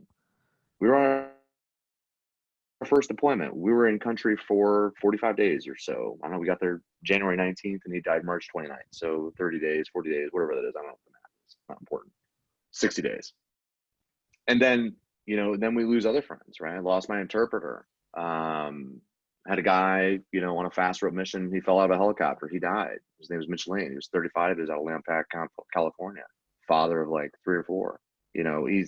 I was 30. I looked at this guy, was a Greek god. The guy could run like a deer, just a physical specimen. I mean, some of these guys are on the special forces teams are just blow you away with just pure unadulterated athleticism. Just amazing athletes, right? Before we started calling them athletes, we weren't doing CrossFit back in 2003. So some years later, I lose a good friend named Dave Hurt. Dave Hurt, who I deployed with in 2003, he died in 2009 while I was going through Obolik down at Benning. As I was becoming an Army officer, a good friend of mine, Paul Rivers, gave me a call and said, hey, I just want to let you know Dave died. I was like, wow, how? No, he was in an ambush on Helmand Province or somewhere up in the north. He was actually up in the northern part, kind of around there where Lone Survivor's at, in that site, in that area. Yeah. Same area, right? A couple of years later, a good friend of mine named Eddie Cantrell died, right? He was a chief warrant officer. He's a chief warrant officer. Now, he was a chief warrant officer when he died. He was an E6. He was a commo guy on an 18. He was an 18 series commo guy out of 381 and 394, 3rd Special Forces Group, right? he died because after his like 9th deployment, like just unreal deployments, right? But he died because his 9. house caught on fire. Yeah, 9, like 8, 9 deployments. It's So wait, his insanity, house right? back here caught on fire? So yes. So he was an enlisted guy. He was an enlisted SF guy, right? Yeah. Did like 4 or 5 deployments, Afghanistan, Iraq, lots of times, right? Decided to go back to school, become a warrant officer. In the Army, you can flop to a warrant officer. It's real easy. It's not real easy for SF guys because they have to go through the course again. They have to like go back through school as if going through SFAS and the SFQC wasn't bad enough. They got to go do it again to become a warrant. We had a special forces guy in my class. So imagine They're amazing people. They're amazing people. Oh yeah, he was awesome. He taught like the first 6 weeks during direct commission. He would like talk very like sparingly, but anytime he talked, I thought of him as I thought of like an old Native American like battle chief. Like he would just like say phrases that like he'd say like 2 sentences that just like, right. It was just like it was perfect. Like, he didn't mince a word. Yeah. Or like I was trying to like put together a machine gun again, and I was like, "When would you use this?" And he would like explain some crazy situation that happened to him, and everyone was like, "They're amazing right?" people. It was just unbelievable. So, all the credit in the world to those. I gotta tell you about Dwayne though. I gotta tell you about Dwayne. Yeah. I always call him Dwayne because that's just his name. He was also went by Eddie. His last name was Cantrell, and so he and I were bunkmates. Basically in 2004 when I deployed in 2004, right? Good friends. We went through the first free election in Afghanistan, like actually monitoring a place where people were walking miles to go vote. They would vote and put their finger inside some purple paint, and that was it. They were good, right? It's just a phenomenal thing. He ended up doing a bunch of deployments, right? And he became a warrant officer. And while he was in a reset at home, his house caught on fire. So he immediately went and grabbed his wife because obviously they're in the same bed. He got his wife out of the house. He went back in for his 2 daughters and he perished with his 2 daughters. Like that just says, so when I see like, that's my barometer for who I respect. Like that guy is, that's Jesus to me in real form. Like, you know what I mean? And I'm not going to let, whenever I see these people like a JB Pritzker or, any of these things, I'm not intimidated. Like, I don't care what you think of me. I don't care how much money you have because you know what? You have 0 salt on you. If you have any salt on you, it's for the normal stuff that everyone else has. Let me know when you get to my level because I started at 5 and 6 and, seeing witnessing my mom go through what she went through and realize how she struggled as being a mom. I know what it's like to not have clothes that fit. I know what it's like to have to wash, your 1 pair of corduroys that you're wearing in the summer inside your bathtub. But you don't really know how, so you're using conditioner like an idiot. Do you know what I mean? Like, who's there to mentor me at that point? You know what I'm saying? Well, and so you're a patriot. I mean, you've just, you've hustled your whole life. I mean, we need more people like that who are action oriented and want to get things done and are willing to stand up to anyone and say, you can't touch me. You can't touch me. I don't care what you have. No, that's who you are. It's amazing. Biggest challenge. Yeah. The only thing they can do is create legislative. The only thing they could do is be able to say, hey, I'm going to, like, I don't know, turn all the taxes onto you, or I'm going to take away all of this. I'm going to take away all this. And I'm like, fine, I'll just move, have it all. I don't care. Then we'll all just go to Indiana. we'll go to Indiana. We'll find a way to go to Ohio. Ken, I want to give you give me like a last good point here, or not good point, but just give me a good point. Shout out. I know we can find you on Facebook and I think Instagram, but then I want to transition to a little bit of improv. Let's do it. Okay. So, last couple things I want to tell people, like, hey, the reason why I'm running is because I want to bring trust and transparency back to the state of Illinois. I do firmly believe that the state of Illinois has an opportunity to reset. It's going to take a lot of work, and it's going to take a lot of people buying into what I'm selling. And the truth is that when you use trust and transparency as your format, as the basic underlying system of your format, it adds a great deal of credibility. And I think once people watch my work ethic, because at 49, I'm not slow. I mean, I move fast and I'm very decisive, but I'm also understand the value of empathy and leadership, right? Leaders eat last. Like, hey, if I'm going to take something, it's going to be after everyone else gets something, right? I practice that every single day. I just bought lunch for my people. Before I even opened anything, I made sure everybody else had their lunch first, because I'm not going to take from someone else that needs it more than I do, you know? If people want to know more about me, all they got to do is just go to @Ken Allison 309, just like the area code. Or they can visit my normal Facebook profile, which just has my normal stuff. Just be advised, there's stuff that's always going to be cringy, you know, but I wasn't planning on running for a political office. I feel like God asked me to. I feel like somebody has stepped in and said, hey, Ken, you need to do this because you don't have enough on your plate. And I'm like, you know what? Maybe I don't, right? So there's got to be change. We have to affect it. And I think truthfully, the Libertarian Party is the center where people are mostly at. If you're from Illinois, Indiana, Ohio, Wisconsin, Missouri, Michigan, Minnesota, Kentucky, you know, if you're in the central Midwest area here, whether you realize or not, you're probably a libertarian. You just need to step back for a second and say, hey, if you can say, hey, I understand the value of being pro-choice, because I think everyone should have access to handle their body and their life their way they should, right? That's a typical liberal progressive talking point, right? And I also don't want to pay a lot of income tax. If you say yes to both of those, you're probably a libertarian, and you need to step away from the Republicans and the Democrats, because they're not doing you any solids. They're not doing any services. So last thing I would say, just watch me work and watch me out hustle this guy, and the guy's not going to have, he doesn't know what's coming for him. He doesn't. He has no idea how much salt that you've already got on that brim and how much salt you're willing. No, zero. He has zero idea. We've asked him. Funny thing is, we've asked him, hey, would you talk to us? We'd like to go set up a debate. You know, my calendar is free next week. Yeah. What's he say? I'll debate him tomorrow. We haven't said anything. Of course not. No, yeah. So why would he? The best tactic for him is just to ignore me. Why would they want to engage? If they ignore me, it's better, because then it's like, well, we're not going to pay him any mind. But well, you will not. They don't know what I know. No, and they don't know what's coming either. Mm-hmm. And you don't strike me as someone that's ever going to be ignored. I'm gonna try not to be.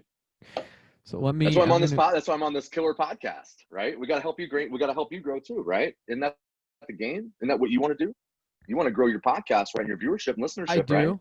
Right? I'd say, yeah, I do. And part of that is ego, but the other part of it is that I think that I have unique perspectives, just because I've had like over 30 jobs my whole life. I've went through tons of different school. I've been a lawyer. Now I'm in the Army. Like, I've done a lot of different things. I was a competitive hot dog eater for 6 months. Mm-hmm. And I've just got this unique, I think I've got unique perspectives. Oh, no, yeah. One of my best friends, just so you know, I got to introduce you to one of my good friends. I'll have to connect you with a good friend of mine. He's also an Army lawyer. His name's Ryan Keeter. Wait. Ryan, you're friends with Ryan Keeter? Yeah, absolutely. I'm friends with Ryan Keeter. Yeah. So Ryan and I went to law school together. We were the only two people in the JD MBA program our 2L year. No, we had classes. Really. Oh yeah, I love Keeter. He's fantastic. He was just commenting. Yeah, he commented on my Facebook yesterday. He and I went through OCS together every year, so he's a great guy. You're kidding me. Yeah, he's awesome. Oh my gosh, that's so awesome funny. I guess I don't need to connect to him. So I can see why. Well, I got to tell him we talked. Yeah, now I can see why you guys get along. He's nonstop. He told me, you know what he told me probably 7 years ago, when I don't know when I started doing his tax work, but he and I were sort of getting along and just talking. And actually, he's the one that planted the seed relative to running for a political office, because he's like, Ken, I think at some point in your life you'll probably end up running for political office. I was like, what are you talking about, Ryan? Was he like this? Ken, you'd be really good to run for office. I think you'd be really good. Like, you have good energy. Like, you're very positive. Like, I think you should run for office. Yeah. No, that's exactly how he talks. So he and I, what did he tell me? Oh yeah. You know, when we talk, it's literally just like, I think if you got the three of us together in a room, nobody would be able to get a word in edgewise. So it'd be awesome. Well, maybe we'll have to do that. Ryan's He's back. He's fantastic. back in the Yeah, for Midwest, sure. right? I think he's in Missouri now. It Yeah, was so yeah, funny. he's down in He Missouri. was Yeah, down in where was Missouri. he? Was he at Fort? No, he was in Louisiana, Polk. He was at Polk, Yeah, and he a was at friend of Fort mine Polk. from He'd been in Germany. He'd been in where else did he go? He was at Fort Polk. He was in Germany. He was Fort Irwin. So he's had a oh blustering yeah, wind of nonsense baloney assignments. So I think he's got 4 kids too now. yeah, yeah, I love his wife too. they're all beautiful. Do you know his Great wife, fan. Sharon? I met Sharon She's a couple amazing. times. Oh yeah, like yeah, seriously, she's a superstar. Oh, this is too funny. All right, let's do a little improv. I'm going to Okay. let's see if I can do. I'm gonna pause it for 1 sec. All right, so we're resume recording. So the spin wheel Okay.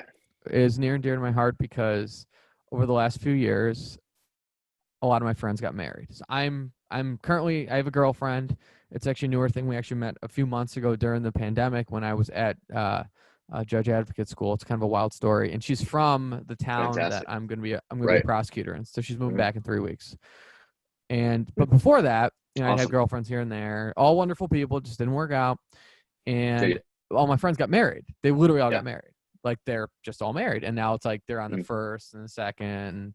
One guy had triplets, so I think he's done, but who knows? But they all had. So I went through this like from like age 26 to like 32. Almost everyone I grew up with got married, and so, that's how it was. So we'd go to bachelor parties. Here I'm gonna pull this up, and we had the spin wheel, and we would bring this spin wheel to bachelor parties, and women loved it. And everyone loved it, but we were kind of, we were a bachelor party. We're trying to get more women involved. Again, if it was whatever. I stay out of gender at this point. I don't even. It's too. Yeah, it's one of those. Right. Like if that's your cause, go ahead. But like, I'd rather work on fiscal problems in Illinois.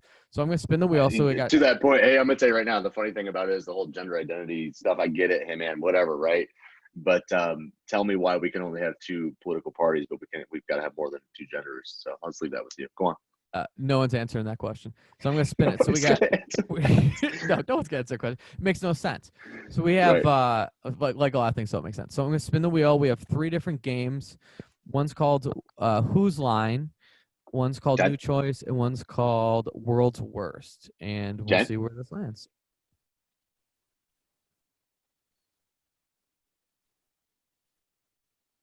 Whose Line? Okay. So the way it's going to work is each of us is going to do. I like that sound. Very dramatic. Each of us is going to tell. You're going to tell a short story. So given our conversation today, I don't think either of us is good at short stories, but we'll try our best.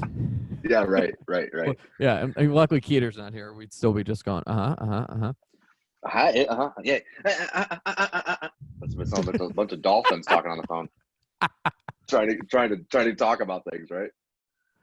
So for Whose Line, what I'm gonna do is, so I'll go first, and we'll have where's the chat box? Do we have the chat box? There we go.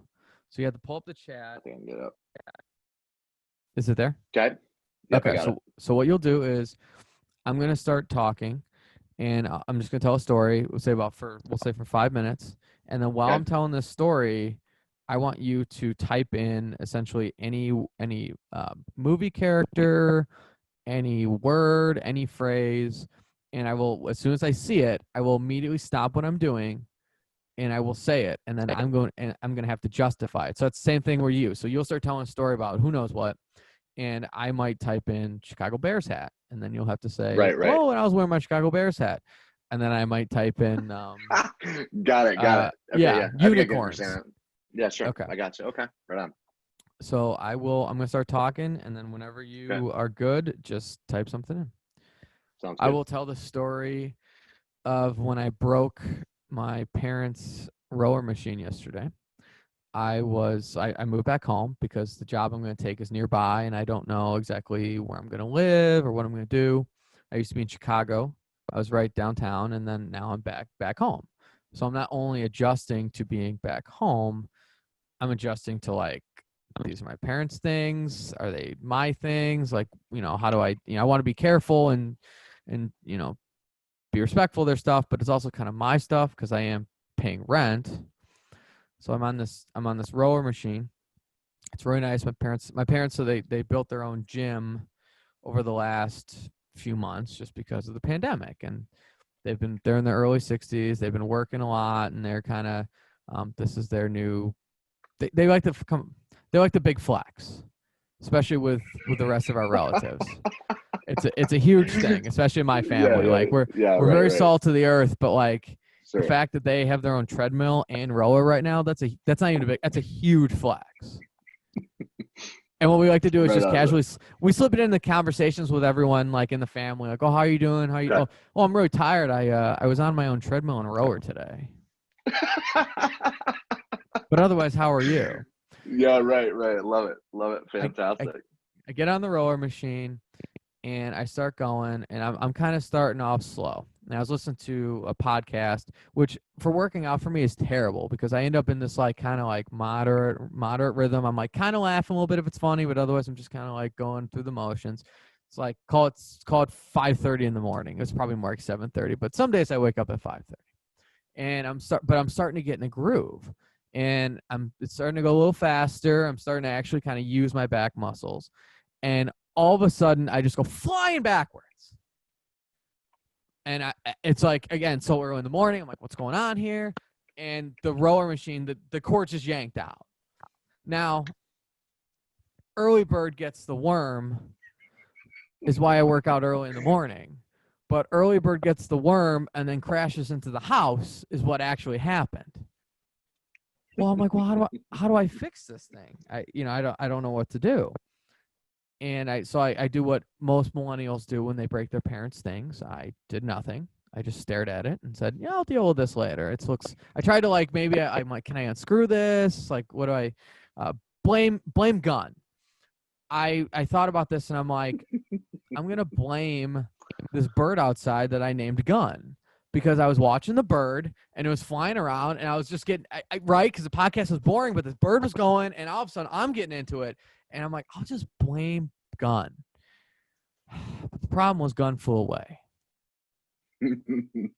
So my witness was gone. So as a lawyer, I knew I was screwed. So I'm like, well, what do I do? And then my mom wanted to work out. And she said, when are you going to be done down there? Because again, I'm living at home. My mom wants to work out. And we have to be we're trying to stay socially distant because we're a little older. And Westlaw Library, I have access now, and I really wanted to use it because I like to do nothing more in my free time than just browse various legal cases. Recording the podcast is really fun, and meeting wonderful people is great, but really I like to sit on a computer indoors and just browse through random things. I'm a legal nerd. That's really what I am here. That's why I joined the judge advocate corps, because I'm just a super legal nerd.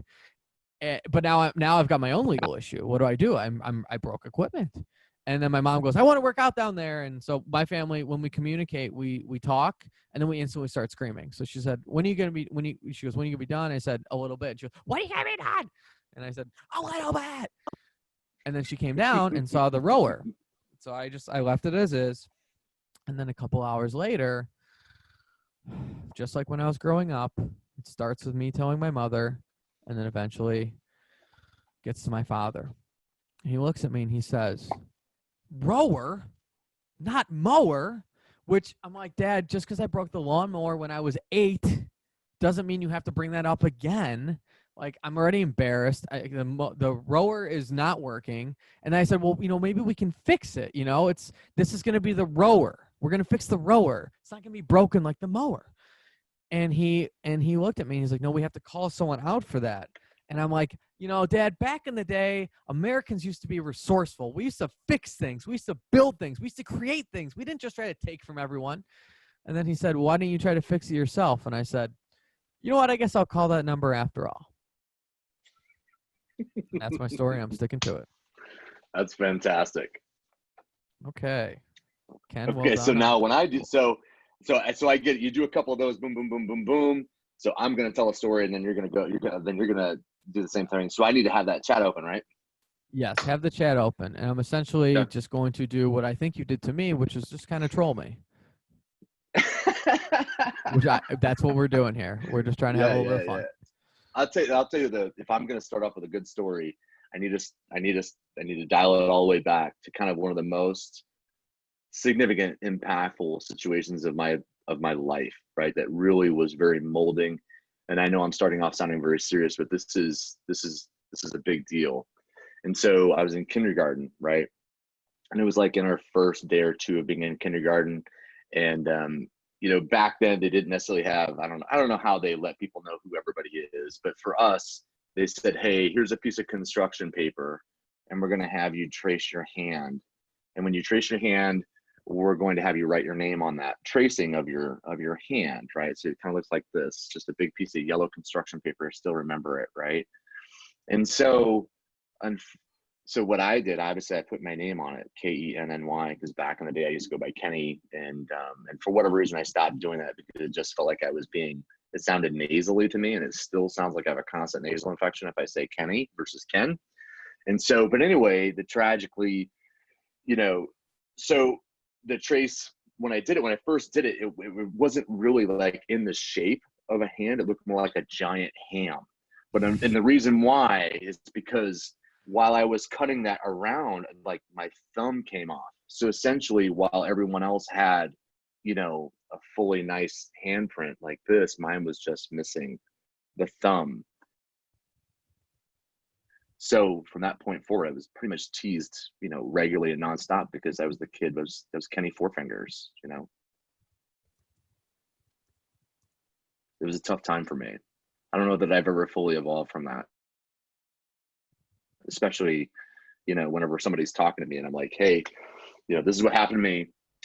You know, when I was in school, and blue is my favorite color. So obviously blue was a color that I have the crayon that I use because, you know, blue and yellow, it's very much like the San Diego Chargers. And, you know, the San Diego Chargers, which are no longer the LA Chargers. And I think, you know, I think that was a shame. They should have never gotten rid of, you know, getting rid of Philip Rivers or I forget the guy that plays for the Saints now.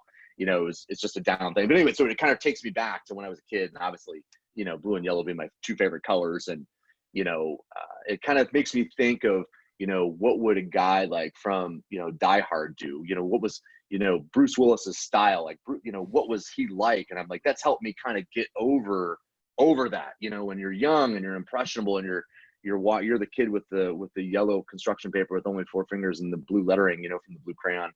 You know, you want to find, you want to find people that you can look up to. And to me, you know, Die Hard was one of those movies, which, you know, some people don't really think it's very good, kind of like a hot dog sandwich. You know, I think that Die Hard still is one of the most consummate. I think it's a great holiday movie, and a lot of people don't agree with that, you know. But to me, I'm like, you know, whatever, dude. You know, it's about Christmas, and you know, when you see Hans Gruber falling, you know, like this at the end of the movie, like that's, you know, that's Christmas. You know, for me, that's what it was like growing up, you know, in my house. But it wasn't like I did well. Like after that, you know, that was like, you know, I was on a downward trajectory because of the, you know, the whole four fingers on my yellow construction paper with my name Kenny, with sounding nasally. But, you know, thankfully, you know, I did have people look up for it. Like I had a great art instructor. You know, he was big and burly. He was pretty masculine, and you know, he had a strong mustache before most people ever had. You know, like it's getting a resurgence, which I respect, right? Like a guy I know that he's a lawyer, and he's got two little beautiful kids, and he's starting to wear, you know, a big mustache. And in fact, the mustache is actually bigger than actually the majority of his head. He too is also a lawyer. But he's a great guy, but you know, I don't really judge him necessarily because of the mustache. So, but you know, that's just kind of where it's at. Also, you know, the one thing that I learned as a child because of that, you know, is that, you know, it was important for me to have, you know, a fairly decent hairstyle. A lot of times I would cut my own hair, and I always used to like to use, you know, so much hair gel because I thought it was important that I thought that was going to help me get to the next level. You know, maybe if my hair was nice, and sometimes I would shave the side of my head. You know, I wore a mullet for a long period, but that was the thing, you know, and then I had the reverse mullet. I cut the back off and let the front grow. That was the haircut that I had before I joined the military. And I think, you know, that artsy background with the blue crayon on the yellow construction paper, I think that's what helped me set me up for success in life, you know. How'd that work? Good, yeah? Oh, you crushed it. How'd it feel? It's fun. It was good. It's, you know, you're reading it and you're thinking about saying, oh, what I got to keep talking about the story. How long, and you're doing this for 5 minutes. It's like, it's challenging. It's fun. If you can get it fast enough and you can weave it in fast, it's a piece of cake. So Yeah, I like that. It's fun. It's a fun game. Good. Yeah, I highly recommend for anyone if they have downtime. I mean, I know you with your infinite free time. They're doing some online Zoom classes. You can find them usually fairly affordable. I love improv. I did it live. I've been trying to do a little bit more on Zoom, but just that ability to be able to just like laugh at yourself. And I think a lot of people need that these days, to just be able to be like, you know what, the world will be okay. It'll be better if we get people like Ken Allison elected, but it's going to be okay anyways. Ken, can't thank you enough for coming on. Yeah, absolutely, man. I appreciate you having me on. This has been a lot of fun. This is kind of the start. Today, this go have this Zoom call with you. I'm actually supposed to go meet with Esther King and have lunch with her. She's supposed to have a thing. I'm not sure if I'm going to go or not yet. It's just one of those things. It's just a busy day. But then I'm going to be in Bloomington, and I'm going to talk to the Libertarian Party down there. I've got a prepared speech, and Love it. I'm excited. And I think, the Libertarian Party is they need people to step up. And I'm looking forward to it. It's gonna be fun. Oh, you're gonna crush it. Well, hey, we're gonna be following you every step of the way and supporting you. Cool. And keep Awesome. in touch. Wish you the best, man. Thanks again. I appreciate it, brother. Take care, man. Tell Ryan I said hi. Ryan will die knowing that you know me now. That's fantastic. He'll tell you all about me. We had a great time. So you and him should do improv, because as you know, in the military, that's all you're doing is improv. That's how you get past the shitty parts, is doing improv, right? It's going to make you better. I promise you. Yeah. There was a great Army quote. It's from a German general. It was like, the United States Army does so well in battle because battle is chaos, and the United States Army practices chaos on a daily basis. Yeah, it's bad. It's a bad deal. Hey, man, you be blessed. Thanks a lot for everything. I appreciate the opportunity, man. Absolutely. All right, man.